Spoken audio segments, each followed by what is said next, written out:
Good morning, Di. How are you, love? Give us a kiss. We're sorry you're going, we really are.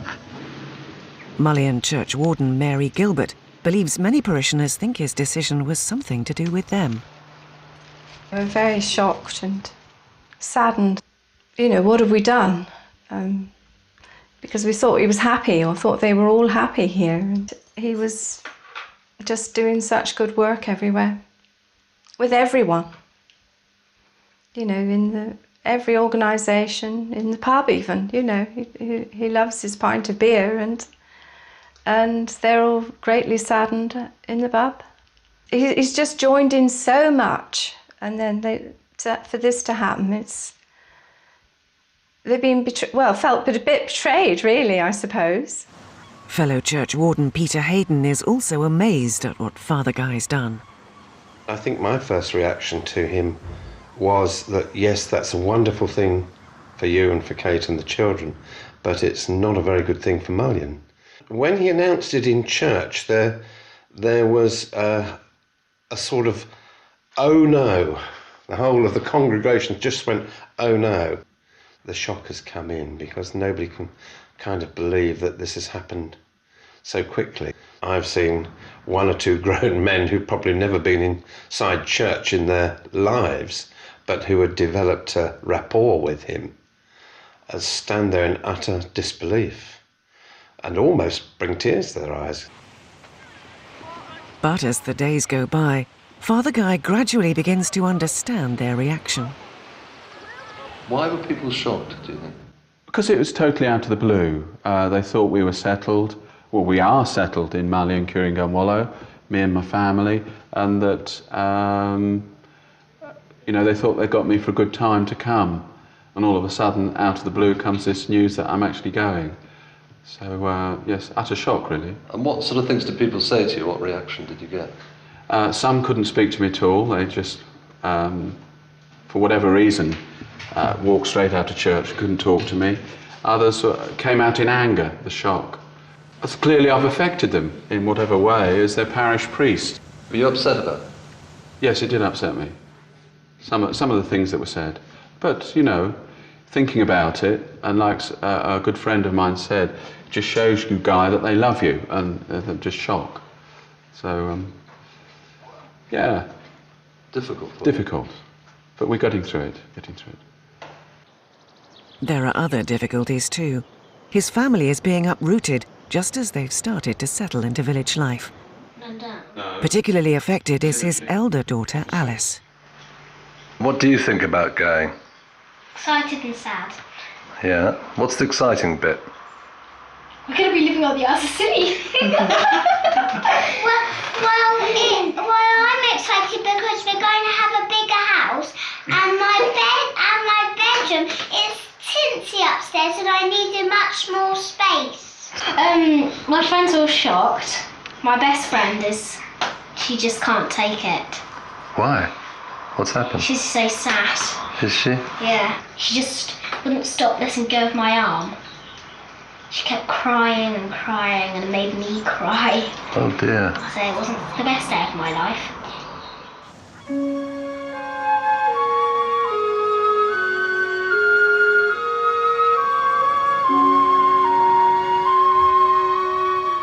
Back on Scilly, there's been some bad news overnight. Amongst the first to hear is caretaker priest Reverend Donald and his wife Margaret. The lovely Kenny Goddard has died. He was a long time in hospital, but he got his way in that he came home. But the inevitable has happened and Kenny has died. It's a sad day for you both, Margaret, isn't it? Yes, we think that Kenny wanted to go home, and when he got home, he let go and was ready to die. The islands, particularly the smaller off islands, have their own way of dealing with death. Unlike the mainland, it's still very hands-on. The grave is dug by the island men together. It's a shared act. Kenny had planned the service. He had chosen where in the churchyard his grave was to be, he'd chosen the 12 men who would carry his coffin from home to church. There would be gig rowers, there would be lifeboat men. All the different aspects of his life were represented by the men who carried him to his funeral and then to his grave.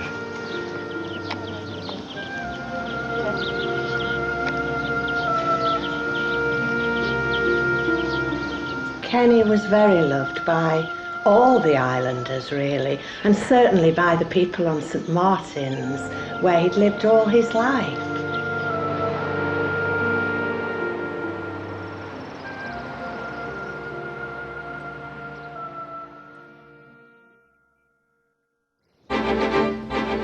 With the departure of the island's vet now just days away, a sudden sense of crisis hits the islands. Hurriedly printed posters are appearing in windows everywhere. An emergency meeting is being called to try to come up with some ideas on what on earth to do next. It's been organised by farmer Alison Guy. 2 or 3 people is no good. We have to be a united community. We need to see that show of strength. Without that, I might as well give up and throw my hands up because, as I say, as an individual, there's very little I can do. Every farmer, every animal owner on Scilly will be affected. And since everything's dependent on everything else, so too will the pubs, shops and restaurants. From every corner of the islands they come. It's not easy to leave their livestock even at the best of times, let alone give up an entire evening for the journey to St Mary's. But despite the short notice, the turnout for the meeting is bigger than anyone expected. With Rick about to leave and no prospects of a replacement, there's a growing sense of desperation. Right. As you know, Rick, after several years of bloody brilliant service, is leaving us. The situation as a community we are facing is that there is no replacement. Where that leaves us, as you can all guess, is in a pretty horrendous situation. In the next programme, there's an emotional reunion for WPC Nikki Green. Her parents want to know how she's settling in. You think Nick is the object of some male attention at the island? We've heard one or two rumours. Come to find out what is actually going on. And Father Guy makes a whistle-stop visit to Scilly, but he holds a secret none of the islanders are aware of. When do you tell them that? It's quite a tricky thing, isn't it? It is. Probably sooner rather than later. So you haven't mentioned it to them yet? No, not yet.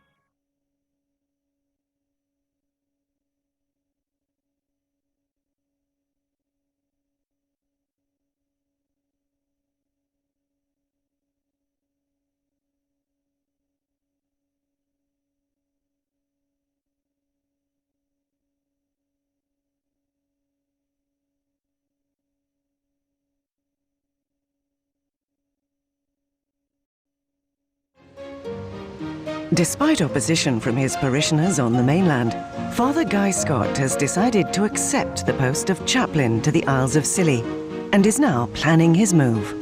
It was a shock to them all. They've got used to the idea now, so things are calming down. But uprooting the family to the remote Isles of Scilly will be disruptive. My best friend she's so sad. She kept crying and crying and made me cry. Oh dear. So it wasn't the best day of my life. Meanwhile, farmers on the Scillies are facing a crisis. The only vet on the islands is leaving, and there's no replacement.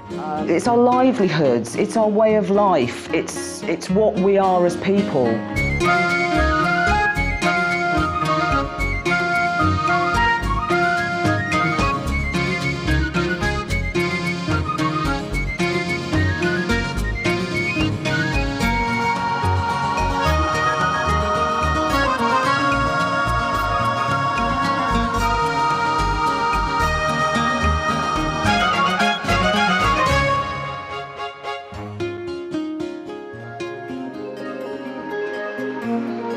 Off the western tip of Cornwall, way out in the Atlantic, lie the Isles of Scilly.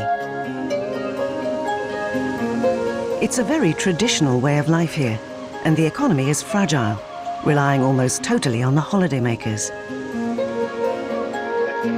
And now, as the new season gets underway, the first of the summer visitors are beginning to arrive. For the islanders, the stakes are high. Everything required for island life has to come over from the mainland on the ferry. Smaller boats then carry the goods from the Solonian, on the main island of St Mary's, out to the 4 smaller off-islands. The cost of many essentials is 3 times what they are on the mainland. A bad holiday season could spell financial disaster. Virtually everyone's livelihood depends on the tourists. Martin Bond is one of only 2 trawlermen still in business here. After laying up his boat a few years ago and giving up fishing like so many others, Martin's now decided to bring it back into service and try again.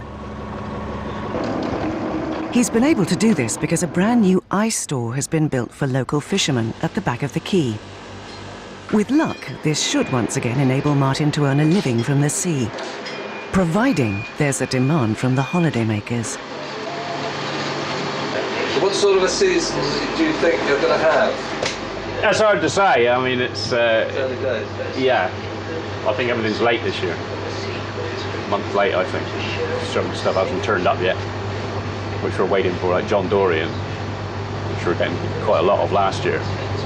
When will you know, what stage of the year, whether you and Joel can sort of make a really good go at this?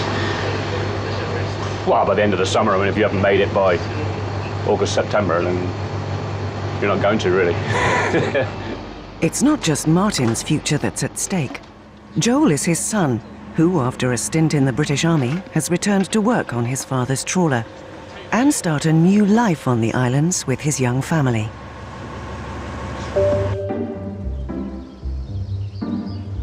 There are other worries about the new season ahead. Farming is still a vital part of the way of life. There are beef and dairy herds which supply the shops, pubs and restaurants. But right now, the farms and small holdings are deserted. There's not a soul to be seen.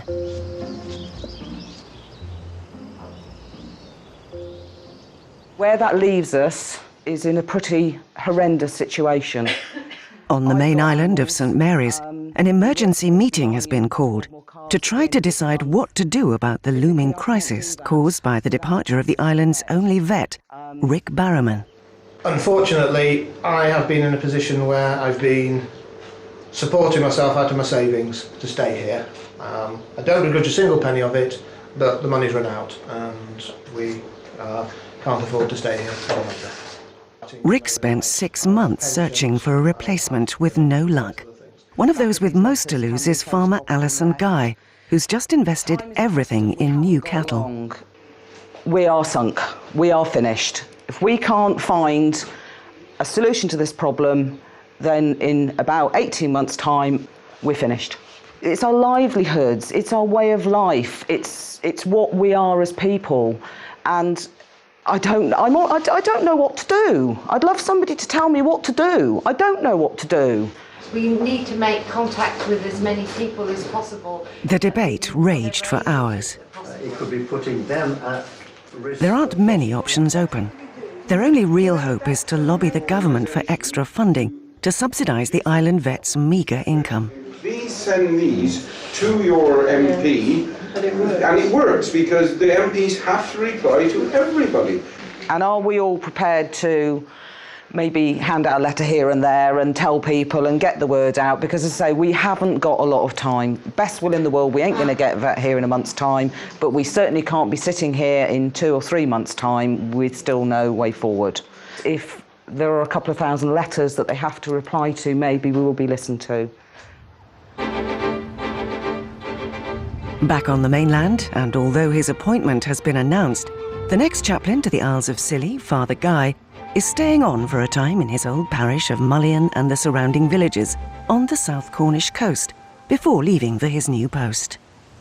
But he's decided to make a short trip to the Scillys now to check out the place and meet some of the islanders. As he's about to set off, Father Guy's growing nervous. Where exactly are you going to be living when you're on there?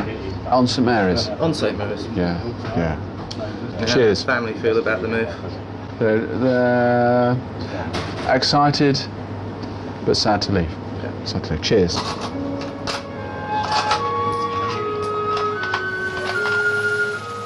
Next morning, Father Guy is at Penzance heliport for the journey to St Mary's. Good morning. Checking for flight. Scott, please. So it's not so far now, is it, till you make this journey for real? That's right. Time's moving on. So yeah, it'd be interesting to meet some people and get another look at the chaplaincy. And how do the girls feel about it? They're excited now. Got over the initial shock like everybody else, and they're looking forward to it. And Kate? Yes, she is, yeah. Because it's a big thing for you, isn't it? It is. It's a kind of it's like emigrating in a way, isn't it? In a sense, yes, yeah. Yeah, so, yeah, we are looking forward to it.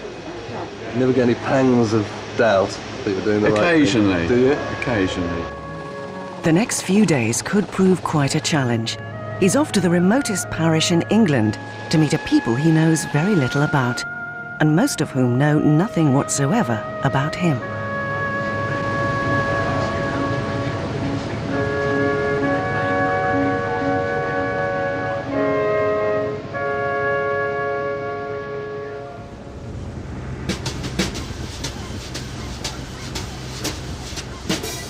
Key to the new chaplain's success will be his relationship with the tiny island police force.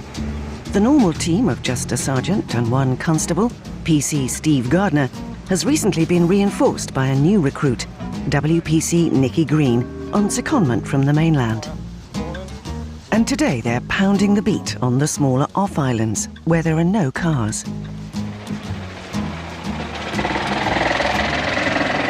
Coming back for coffee or lunch or whatever? Yeah, we've got a few things to do, then we'll pop back if we've got time for a coffee. Plan to get the 1:45 boat back.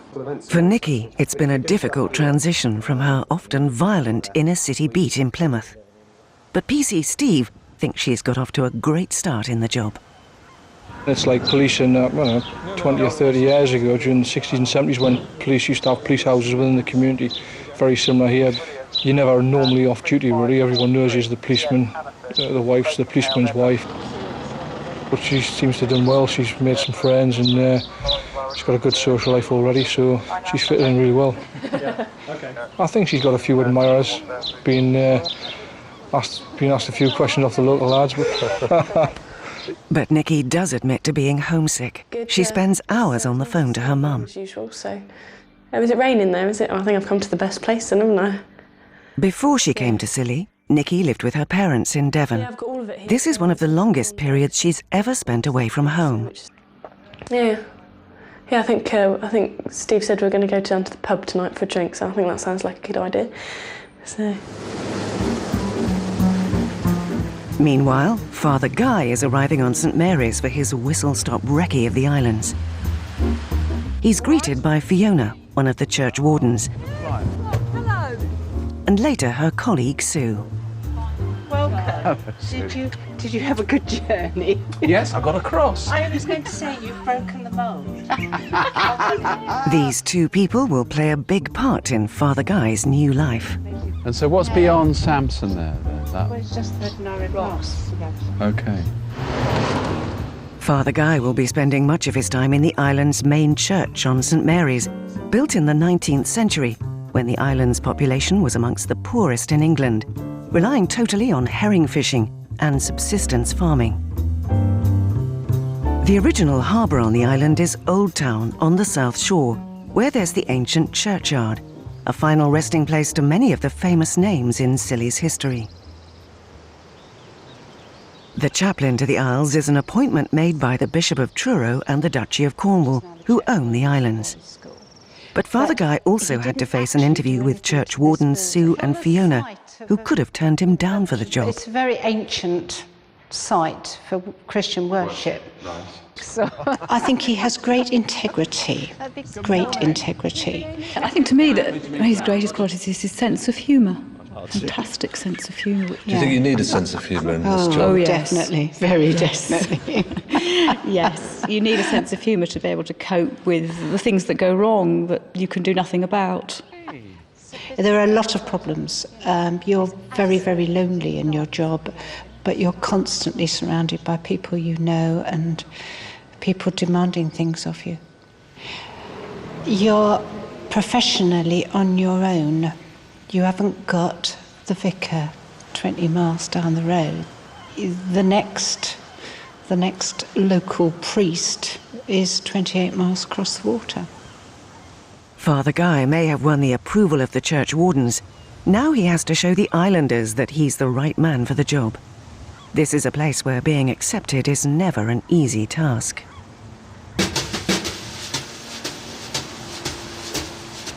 Further down on the quay, WPC Nikki Green is off duty and awaiting 2 special passengers off the Salonian ferry. This is the first time she's seen her parents since she arrived here. Using the helicopter to return to the mainland is expensive, and even the Salonian costs over £90 for its 3-hour journey to and from Penzance. It's a very emotional moment. You right? Yeah, it's a good trip. Yeah. I thought we'd see. Nice to see her. It is wonderful, yes. I don't know whether we should be saying that when we go. I mean, time to go now. See you later. Yeah, small doses. See you in another 7 When weeks. was the last time you saw her? About 7 weeks. 7 weeks, is it? I've been counting them. I've missed you. She's got a nice tan, hasn't she? Yes, that comes on a bit from being on duty. Do you think Nick is the object of some male attention on the island? We've heard one or two rumours. We've come to find out what is actually going on. You're going to get to the bottom of it. Yeah. Later, Nikki takes her parents down to the Atlantic Inn for the Thursday quiz night. Which cricketing first happened in 1877. There's not exactly much nightlife here, and this is one of the social highlights of the week.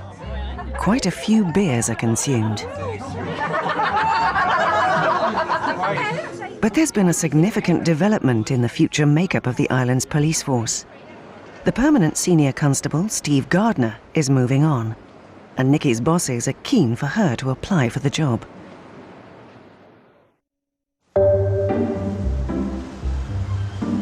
First thing next morning, and Father Guy's down on the quay, meeting some of the best-known local boatmen.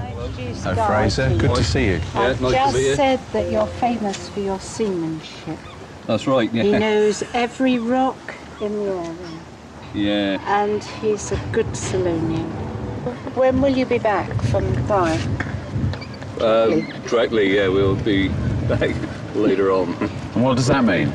Well, directly is mañana without the urgency. If you're really lucky, Fraser will tell you the story of when he was asked to hold the baby as the mother was getting onto the boat. But that's another story. No, we don't want to do long like that. What happened? Did you drop it? Well, no, if we drop it, we'll fix you up with another one.